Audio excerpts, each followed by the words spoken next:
한국에서 들려오는 이러한 소식들을 우리들이 종종 듣다 보면 누가 친척 집에 아니면 누가 친구한테 보증을 섰다가 쫄딱 망했다 하는 이러한 소식들을 우리들이 종종 듣습니다. 이 보증이라고 하는 것이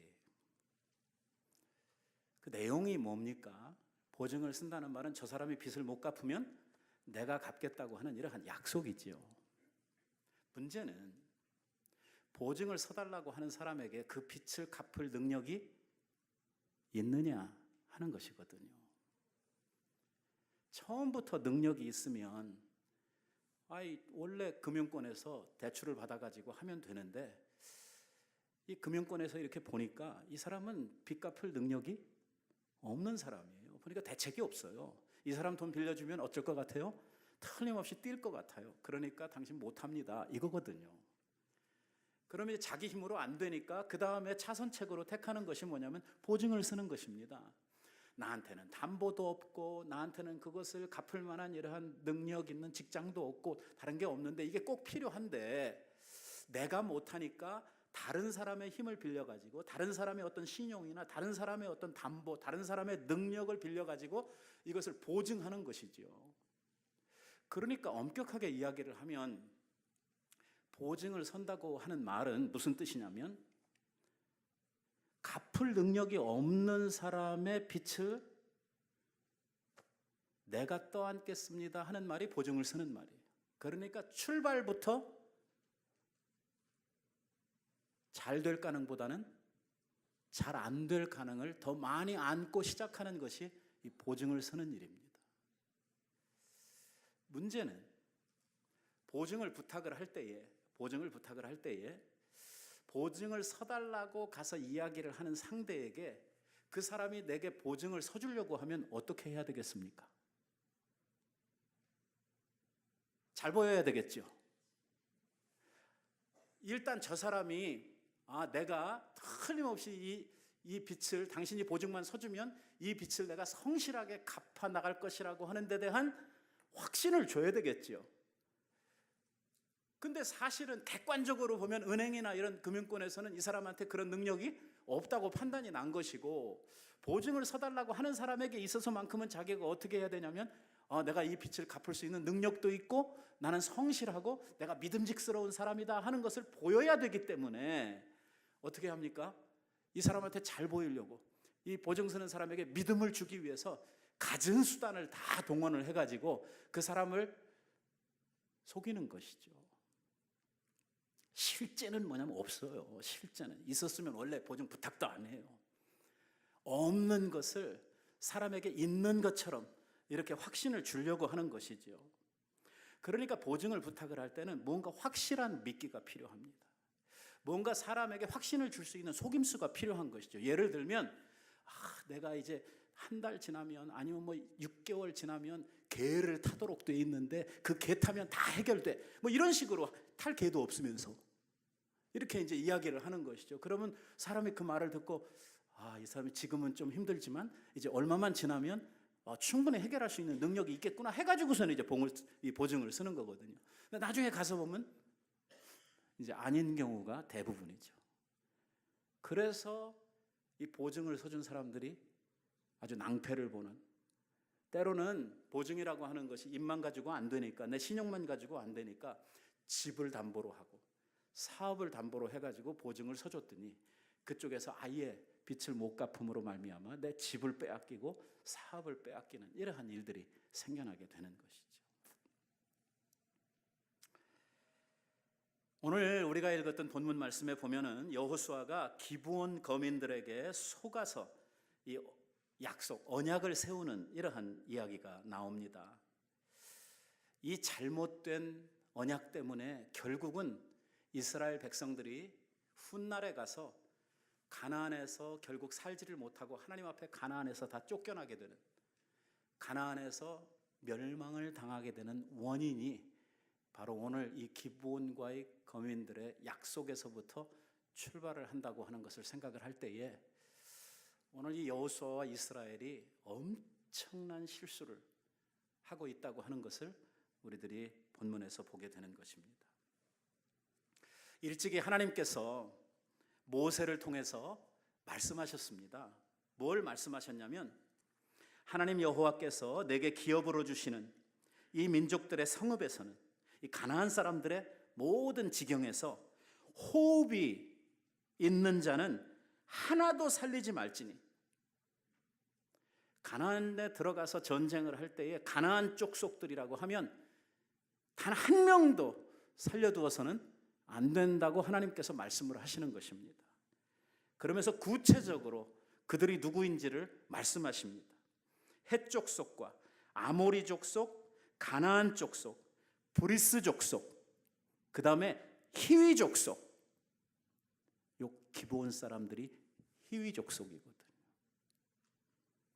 그리고 여부스 족속, 가나안의 이 7족속을 완전히 진멸하라고 말씀을 하는 거예요. 하나님께서 그들을 이렇게 경계하시는 것은 두 가지 의미예요. 하나는 가나안 족속들이 지은 죄가 하나님 앞에 관영해서 아주 목에 차버렸어요. 더 이상 하나님께서 참아 보실 수 없을 만큼 가나안 족속의 그 죄가 가득해서 하나님이 그들을 멸망시키고 그들을 심판하시는 이러한 장이 뭐냐면 이 이스라엘 백성들을 통해서 가나안을 진멸시키는 거예요. 또 하나는 이스라엘 백성들을 위해서 만약에 가나안 사람들이 살아가지고 너희들과 같이 살다 보면 틀림없이 이스라엘 백성들이 가나안 사람들의 문화, 가나안 사람들의 이러한 신앙, 이러한 것들을 배워다가 오늘 하나님 섬기고 신앙생활하는데 큰 문제가 생기게 될 것을 하나님께서 다 내다보신 거예요.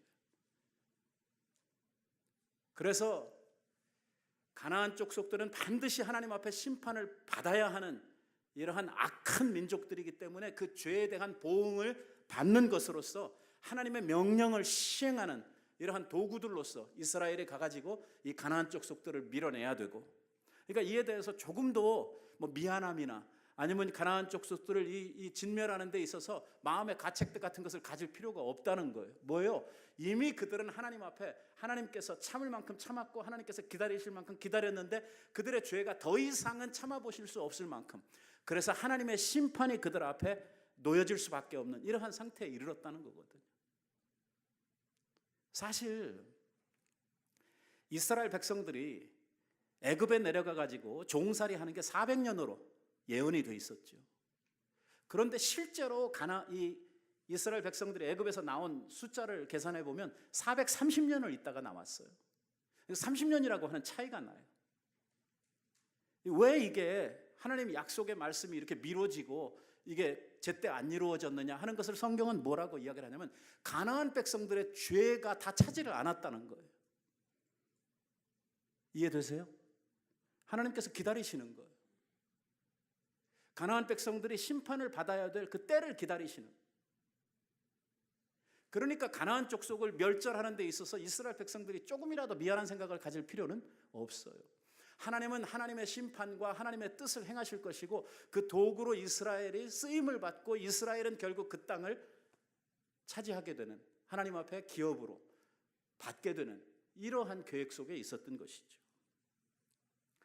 오늘 모세를 통해서 이 말씀을 하셨다고 하는 것은 무슨 뜻이냐면 요단강을 건너오기 전에, 그러니까 가나안 땅에 들어오기도 훨씬 전에, 이 모세라고 하는 사람은 가나안 건너오기 전에 저쪽에서 죽지 않았습니까?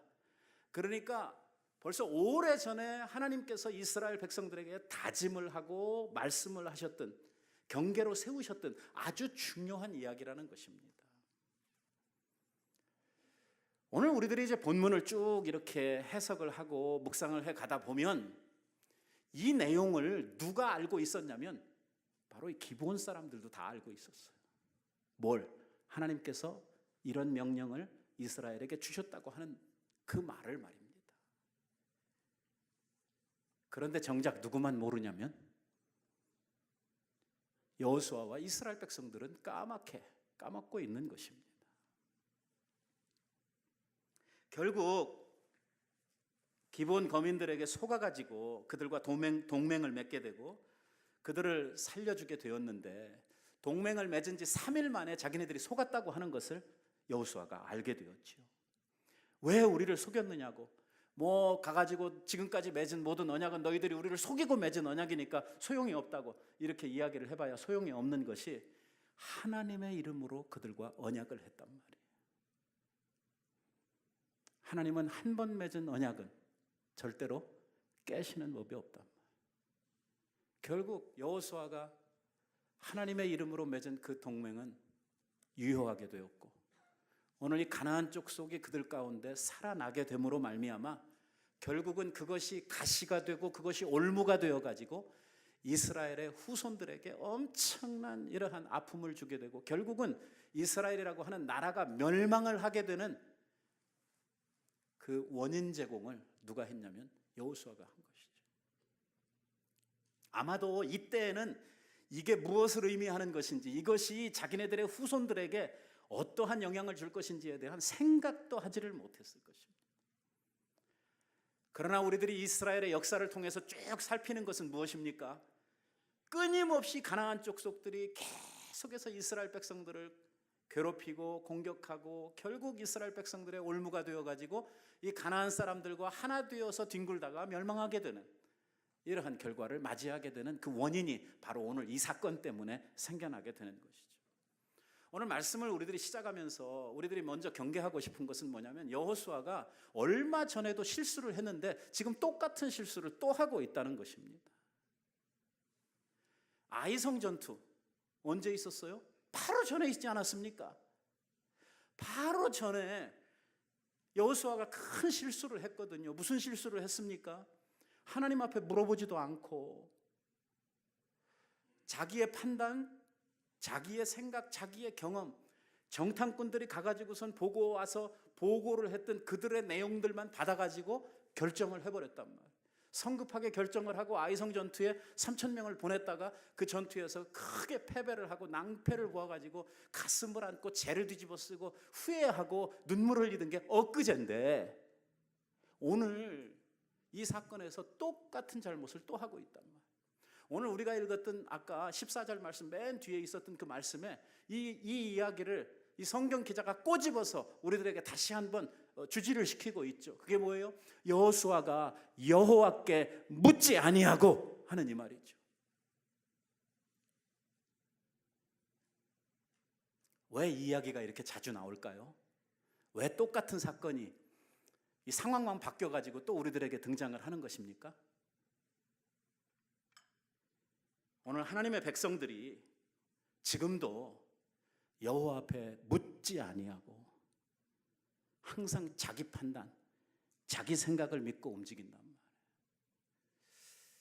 오늘 우리들이 실수하고 우리들의 인생에 많은 이러한 어려움들을 만나게 되는 원인들을 우리들이 살펴보면 기도하지 않고 움직인단 말이에요.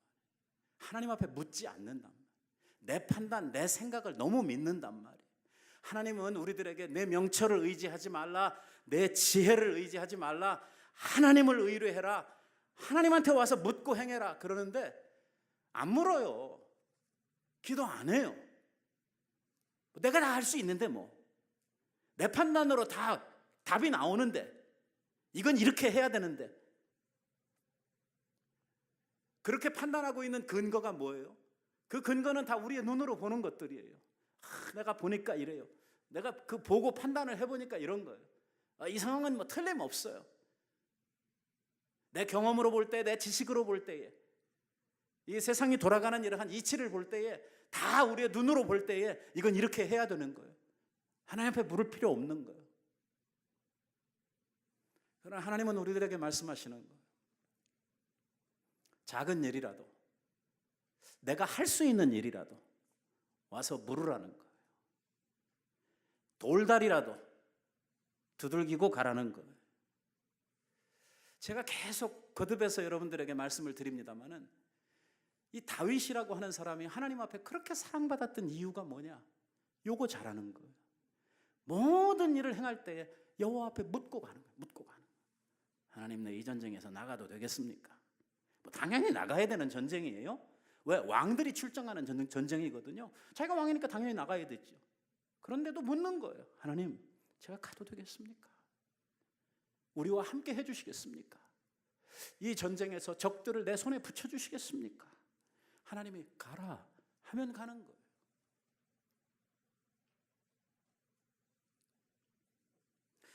오늘 읽은 본문 말씀의 상반절에 보면 이 기브온 사람들이 이스라엘 백성들을 속여먹는 이 장면이 나오지요.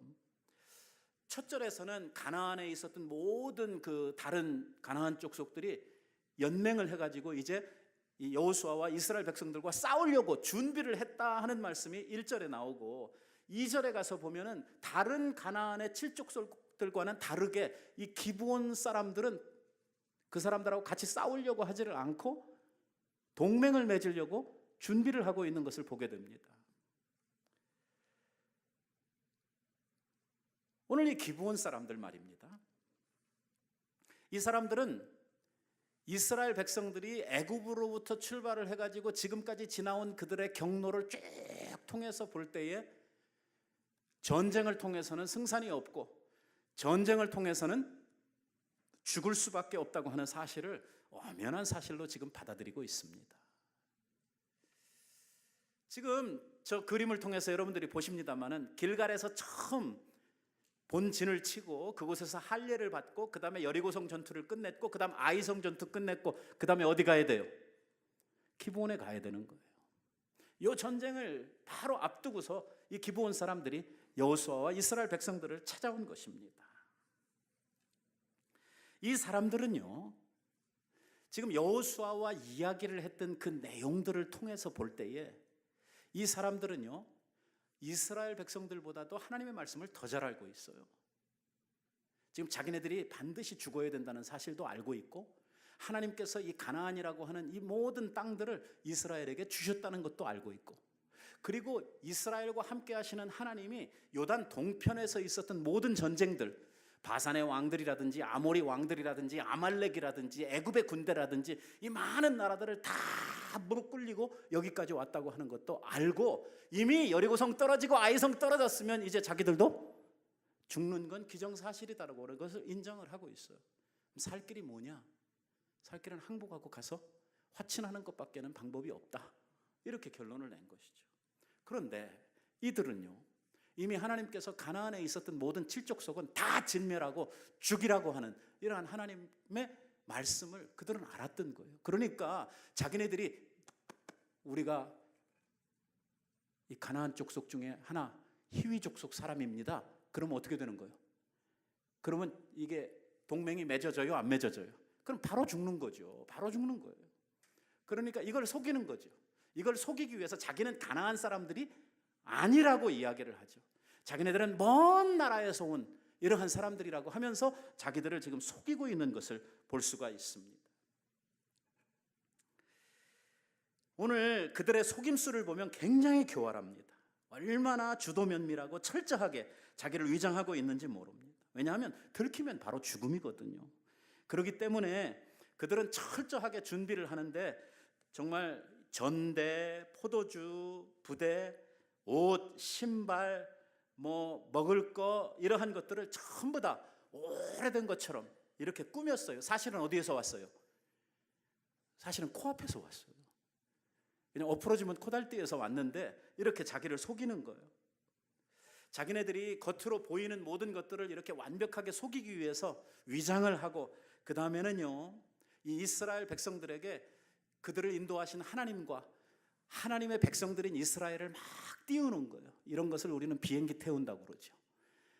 하나님께서 이렇게 당신들에게 행하시고 하나님이 함께하사 당신들이 지금까지 이루었던 그 많은 전쟁의 승리들과 어떤 나라의 그 어떠한 군주도 당신들 앞에 적수가 되지 않았던 것을 우리는 압니다. 기분 좋습니까? 안 좋습니까? 듣는 우리들도 기분이 좋아요. 한참 막 올라가는 거죠. 풍선 타고. 여기에 한 가지 더. 우리는 당신의 종입니다. 얼마나 좋았겠어요?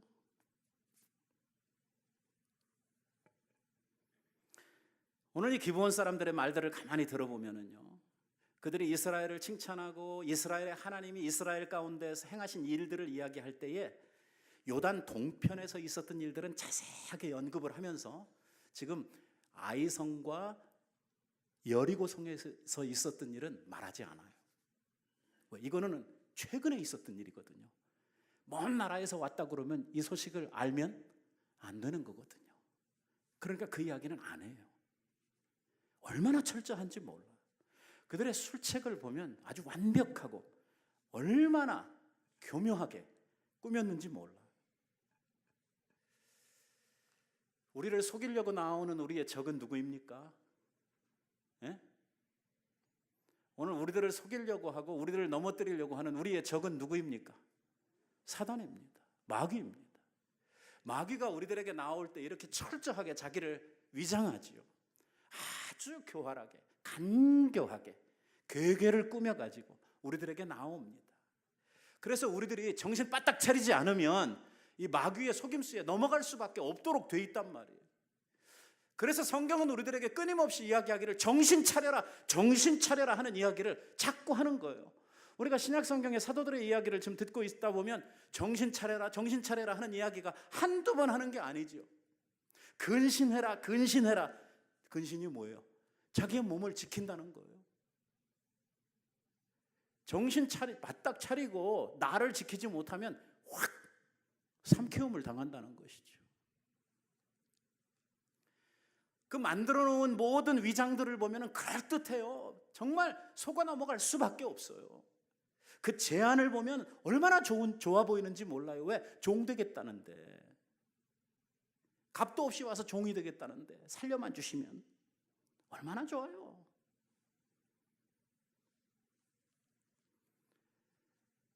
사단이 우리들에게 제공하는 이러한 그 방법대로 하기만 하면 우리들에게 큰 이익이 되고 우리들이 성공할 것 같고 우리들한테 어떤 정말 엄청난 이러한 꿈을 이루어주는 세계가 열려질 것 같은 것처럼 우리들에게 유혹을 하죠.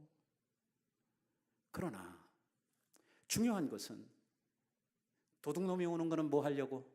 아니, 도둑놈은 조금 실감이 안 나니까 사기꾼이 우리들에게 오는 거는 뭐 하려고? 우리 위해 주느라고? 우리들에게 뭐 재산 증식해 주려고? 사기꾼이 우리에게 오는 건 뭐 하려고요? 내게서 뭔가 가져갈 게 있어서 나를 멸망시키려고 오는 것처럼 사단이 우리들에게 오는 것은 어떤 좋은 모습으로 위장을 하고 어떻게 우리들에게 제안을 하든지 결국은 우리들을 어떻게 하겠다는 거예요?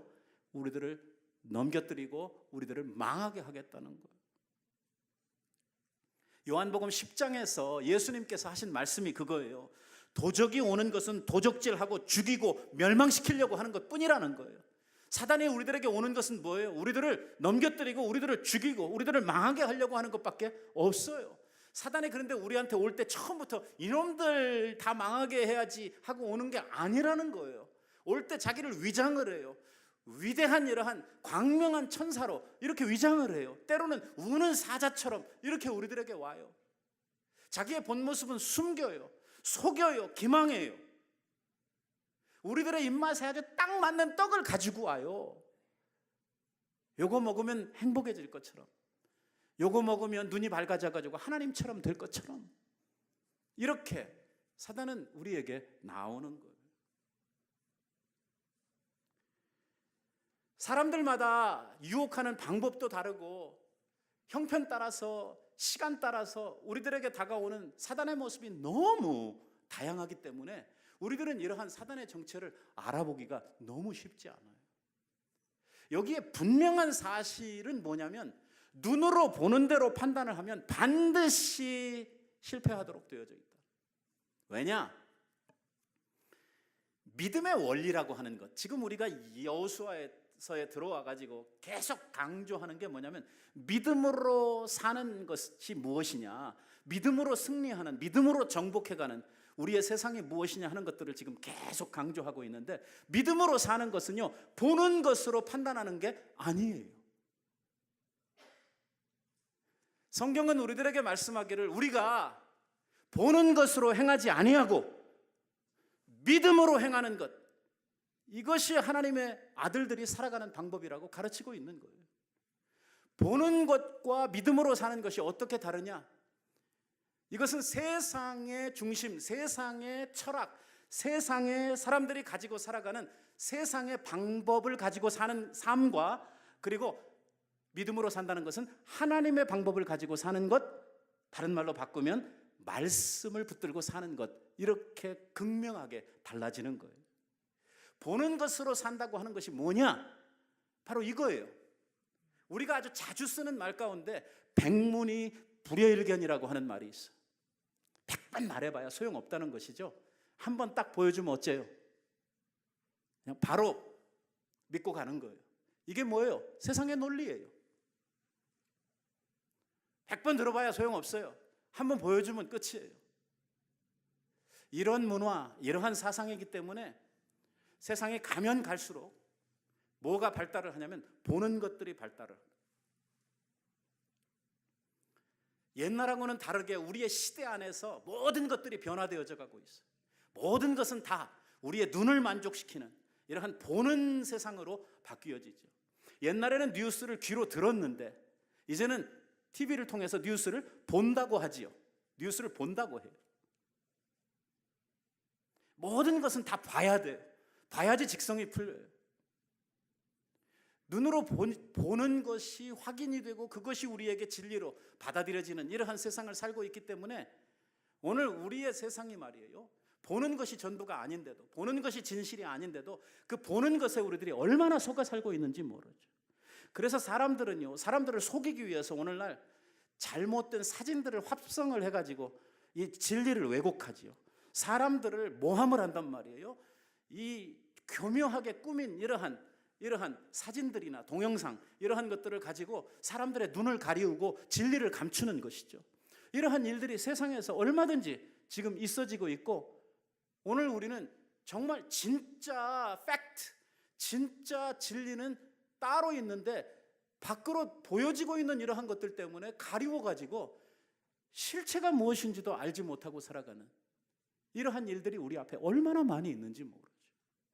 성경은 우리들에게 말하기를 우리의 눈으로 보는 대로 살지 말라는 거예요. 눈에 보는 대로 살고 눈에 보이는 대로 판단을 하면 반드시 실패한다는 거예요. 이것은 하나님의 백성들이 사는 방법이 아니라고 말씀을 하는 거예요. 하나님의 백성들은 어떻게 사냐면 말씀 붙들고 사는 거라는 거예요.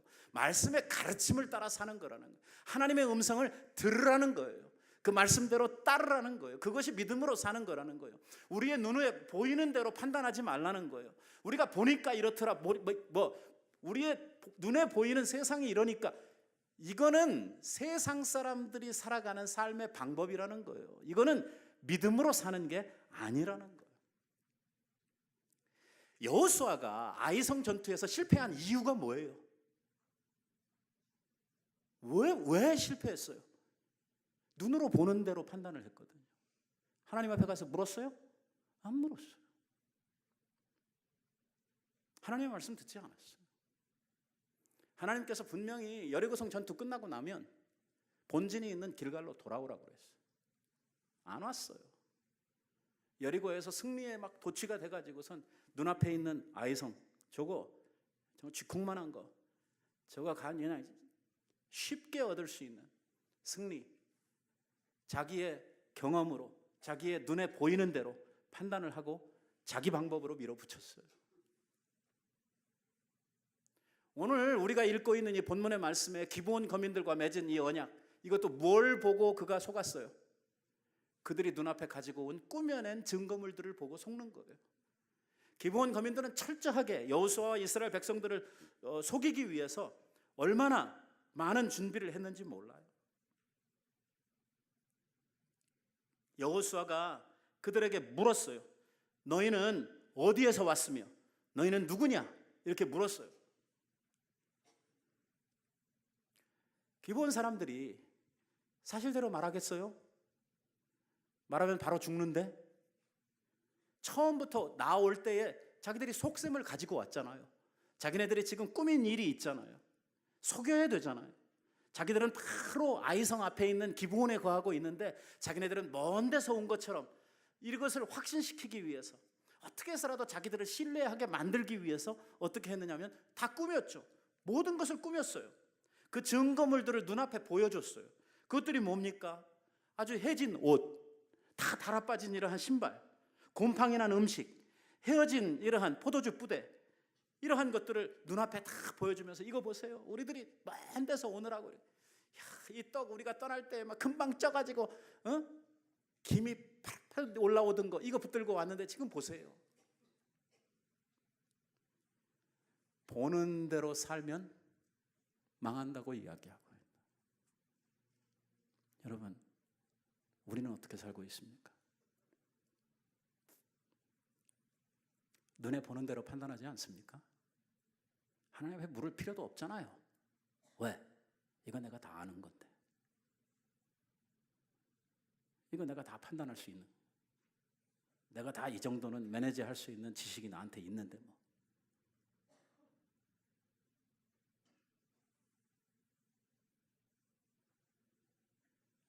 너희들 어디서 왔느냐 물으니까요, 뭐라고 이야기를 하냐면 직답을 안 해요. 그 물음에 대한 직답을 안 하고 뭐라고 이야기를 하냐면 먼 데서 왔다고, 어디서 왔다고 말을 안 해요. 아니, 먼 데서 왔더라도 어느 나라에서 왔다고 이야기를 해야 될 거 아니에요. 말을 안 해요. 그냥 먼 데서 왔다고만 하는 거예요. 그러면서 증거물들만 보이는 것이죠. 여러분, 눈에 보는 대로 살다가 망한 사람이 한둘이 아니에요. 우리의 조상 아담이 눈에 보는 대로 하다가 망한 대표적인 사람. 아담보다 먼저 망한 게 하와고요. 그 사단이 선악과를 가져다가 보여주면서 이것을 먹는 날에는 눈이 밝아져서 하나님처럼 될 것이다. 딱 보니까 먹음직도 하고 보암직도 하고 지혜롭게 할 만큼 탐스럽기도 하고 저거 먹으면 꼭 내가 하나님처럼 될 것 같거든요. 하나님의 말씀은 뭐라고 하셨어요? 요거 먹으면 어떻게 된다고 그랬어요? 정령 죽으리라. 여기에는 뭐 이런저런 다른 예외가 없어요. Surely, 반드시 죽는다는 거예요. 이게 하나님 말씀이에요. 그런데 딱 눈앞에 보여주면서 먹어라. 먹으면 하나님처럼 될까 봐. 하나님께서 지금 너희들이 이거 먹고 하나님처럼 될까 봐 하나님이 무서워서 그렇게 하신 거야. 야, 요거 먹으면은 끝장날 것 같거든요.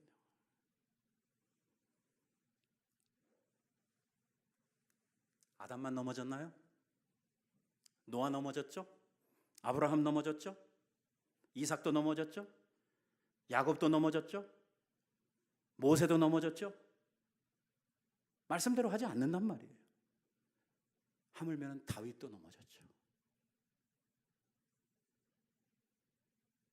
객관적으로 평가해 볼 때에 나는 다윗보다 믿음이 좋습니다. 나는 아브라함보다 믿음이 좋습니다. 나는 자식 하나쯤 하나님 앞에 목 딱 따가지고 바칠 수 있을 만한 이런 믿음 나한테 있습니다 하는 사람이 있으면 한번 일어나 보세요. 그럼 그런 아브라함도 넘어지고 다윗도 넘어졌다 그러면 우리는요? 그런즉 선줄로 생각하는 자는 넘어질까 조심하라는 거예요. 내 판단, 내 눈으로 보는 이러한 나의 이러한 지혜, 나의 어떠한 경험, 이게 우리들의 길을 이끌고 갔다가는 우리는 반드시 망한다.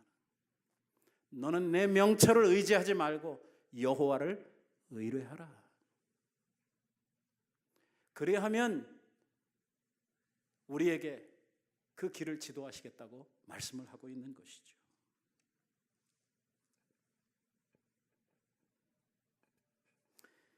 우리가 인생을 살다 보면은요, 무언가 이렇게 막 결정을 서두르게 되는 이러한 때가 있어요. 이거 지금 안 하면은 꼭 손해볼 것 같고, 지금 안 하면은 뭔가 나한테 큰 일이 생길 것 같은 이러한 막 급한 결정을 해야 돼. 그런 때는 특히 조심을 해야 돼. 성급한 결정은 반드시 실수를 하고 후회를 하도록 만들거든요. 그래서 하나님 말씀을 몰라도 세상을 오래 산 세상 사람들의 지혜의 말 가운데 보면 어떤 말이 있냐면 급할수록 돌아가라는 거예요.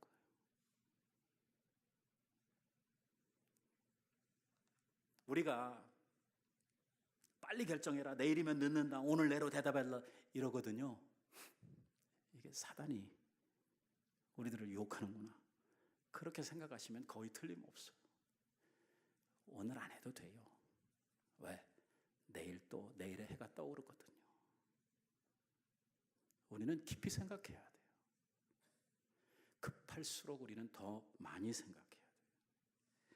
항상 사단은 우리에게 블라인드 스팟을 만들어 놓고 보지 못하는 부분을 만들어 놓고 우리들을 보는 대로 이끌어 가는 거. 그때 우리는 멈춰서서 뭘 해야 되냐면 여호와 앞에 나가 물어야 된다는 거예요. 물어야 되는 거예요. 기도해야 되는 거예요. 그리고 그때 와서 결정을 해도 늦지 않다는 거예요. 여기 보면은요, 기도하지 않고 눈에 보는 대로 행했다는 것만도 문제지만 이 사람들이 이렇게 빨리 결정을 하게 되는 또 하나의 이유가 있어요. 그게 뭐냐면 오늘 기브온 사람들이 내놓은 조건이 뭐냐면 화친을 맺어주면 우리가 당신들의 종이 되겠다는 거예요. 여러분, 우리가 지금 느끼는 우리가 당신의 종이 되어 하는 이 말하고요, 이스라엘 백성들이 당시에 우리가 당신의 종이 되어 하는 그 말의 느낌이 달라요. 왜? 여러분, 이스라엘 사람들 뭐 하다가 여기 온 사람들이에요? 뭐 하다가 애굽에서 죽도록 종살이 하다가 온 사람, 종살이가 뭔지를 아는 사람들이에요. 우리는 종살이가 뭔지를 몰라요. 왜? 종살이를 안 해봤으니까. 우리는 종살이라고 하는 것을 피상적으로만 알고 있는 것이지 이 종살이의 서러움, 이 종살이의 고달픔을, 그 고통을 모른다고요. 그러나 그들은 종살이의 그 뼈아픈 그 실체를 그들은 알고 있단 말이에요. 그래서 그들은 종살이에서 지금 해방을 받았다고 하는 이 사실 하나만으로도 그들은 지금 정말 이 구원의 기쁨이 말할 수 없이 큰데, 그들에게 뭘 지금 제안을 하고 있냐면 우리가 당신들의 종이 되겠다는 거예요. 이게 종이 주인으로 바뀌는 거거든요.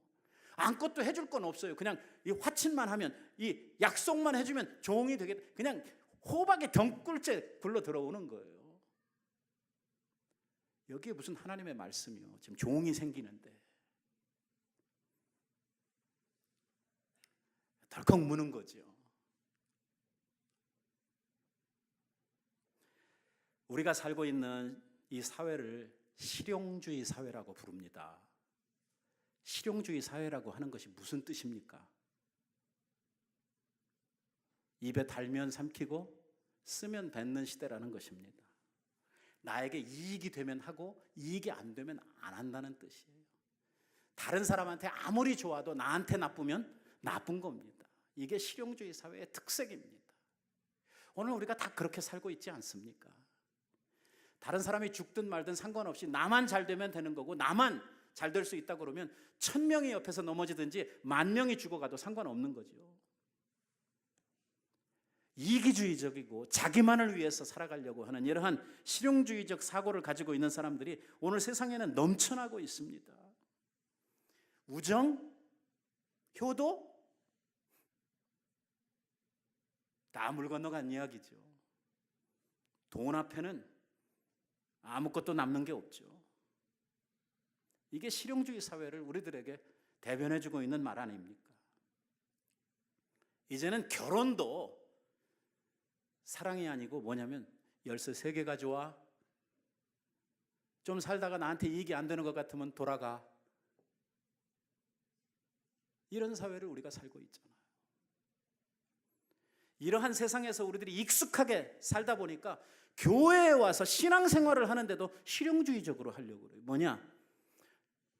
나한테 이익이 되면 하고, 나한테 이익이 안 되는 것 같으면 싹 돌아서.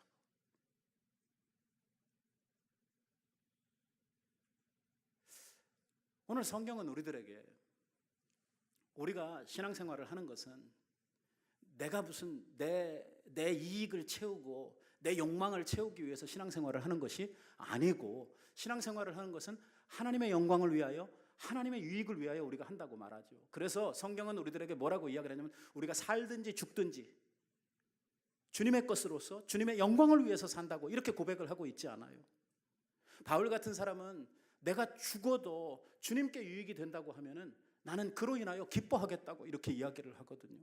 그럼 성경은 분명 우리가 내 이익을 위해서 사는 것이 신앙생활이 아니라 하나님의 유익과 하나님의 영광을 위해서 우리가 사는 것이 분명한데, 오늘날 우리들이 신앙생활을 한다고 하고 교회 생활을 한다고 그러면서 자꾸 내 이익을 챙기려고 하는 거, 이게 나한테 좋은 일인가, 내가 무엇을 얻는가 하는 이러한 데 자꾸 신경을 쓴단 말이에요. 물론 하나님께서 우리들에게 주시는 은혜도 있고 복도 있어요. 그것은 하나님께서 우리들에게 그야말로 은혜로 주시는 것들이에요. 하지만 그것이 우리들이 신앙생활을 하는 목적이 될 수는 없어요. 교회를 통해서 내가 뭘 막 받고 챙기고 하려고 오는 것이 아니라, 나 좀 알아주세요, 나 좀 높여주세요, 나 좀 채워주세요, 이래서 오는 것이 아니라, 오늘 우리는 받은 구원의 은혜를 가지고 하나님을 섬기기 위해서 오는 거죠. 예배를, 이게 뭐예요? 드립니다. 예배를 우리가 드리면서 예배를 받습니다 이렇게 안 하잖아요. 예배를 드립니다, 찬송을 받습니다 이거 안 하잖아요. 찬송을 뭐 합니다? 드립니다. 기도를 드립니다. 감사를 주께 드립니다. 다 드립니다잖아요. 몸도 마음도 물질도 시간도 생명도 모두 주님 앞에 드립니다. 이게 우리가 하나님 앞에 드리는 이 신앙생활의 실체잖아요. 그런데 자꾸만 이걸 변질시킨단 말이에요. 이것도 주시고 이것도 주시고 이것도 받고, 찬송도 내 마음에 안 들면 입 딱 다물어버려. 이게 뭐 하자는 거예요?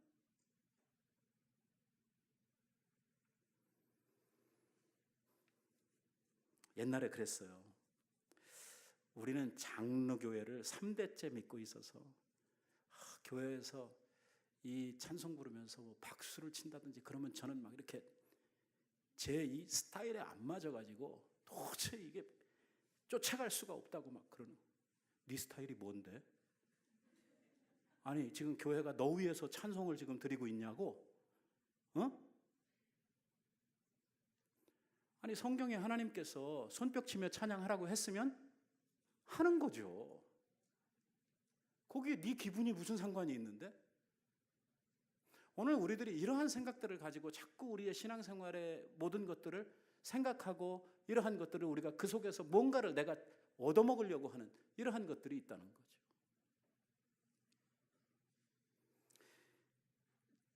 존귀와 영광은 주님 홀로 받으시고 멸시천대 십자가는 내가 지고 가오리니. 여러분 이 시대에 이런 사람 오늘 교회 안에서 찾아볼 수 있습니까? 언제부터 교회가 이렇게 되었습니까?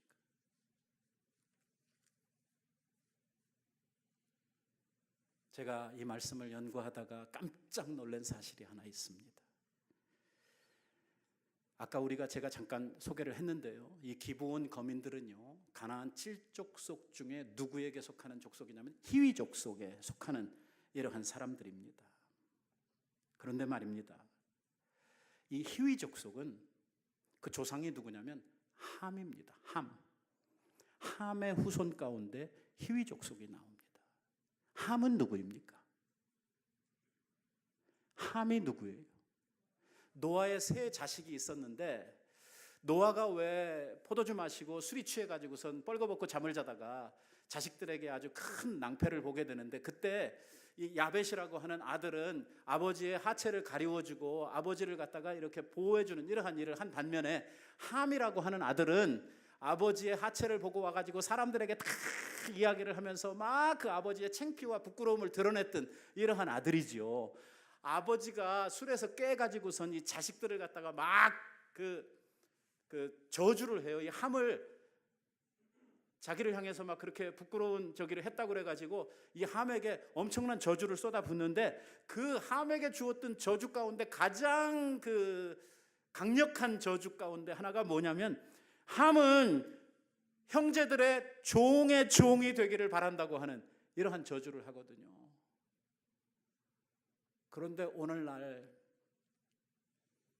이 기브온 거민들이 이스라엘의 종이 되는 사건이 벌어지게 되는, 아무튼 어떻게 되었든지 간에 결국에 와서는 그 노아가 예언을 했던, 그 자식을 향해서 저주했던 그 저주의 말이 오늘 여기에 와가지고 그대로 이루어지고 있다고 하는 것이죠. 여러분, 순간순간이 중요합니다. 정신 바짝 차리고 살아야 됩니다. 그래서 성경은 우리들에게 만물의 마지막이 가까웠으니 정신을 차리고, 사도 바울도 우리들에게 정신을 차리고 이 이야기를 하는 거죠. 정신 차립시다. 정신 놓고 살지 맙시다. 여러분 정신 바짝 차리고 삽시다. 왜? 우리가 살아가고 있는 이 세상이요, 그렇게 녹록한 세상 아닙니다. 신앙생활하기에는 너무 부적절하고 너무 불편한 이러한 세상을 살고 있습니다. 그리스도인으로서 산다는 것이 얼마나 외롭고, 우리가 신앙생활을 해 간다고 하는 것이 우리들에게 십자가 짐지는 것 같은 이러한 고난인지 모릅니다. 하지만 그 가운데 서서 이 길을 잘 걸어가는 자들에게 영광을 하나님께서 선포하시고 우리들에게 주실 상급을 약속하고 있는 것입니다. 이 사순절을 지나면서 우리가 영광과 상급이 우리 앞에 있는 것을 바라보고, 오늘 내게 주어져 있는 이 길, 오늘 이 생명의 길, 의의 길, 이 십자가의 길, 주님이 원하시는 참된 믿음의 길을 걸어가시는 여러분들이 꼭 되시기를 바랍니다. 기도하십시다.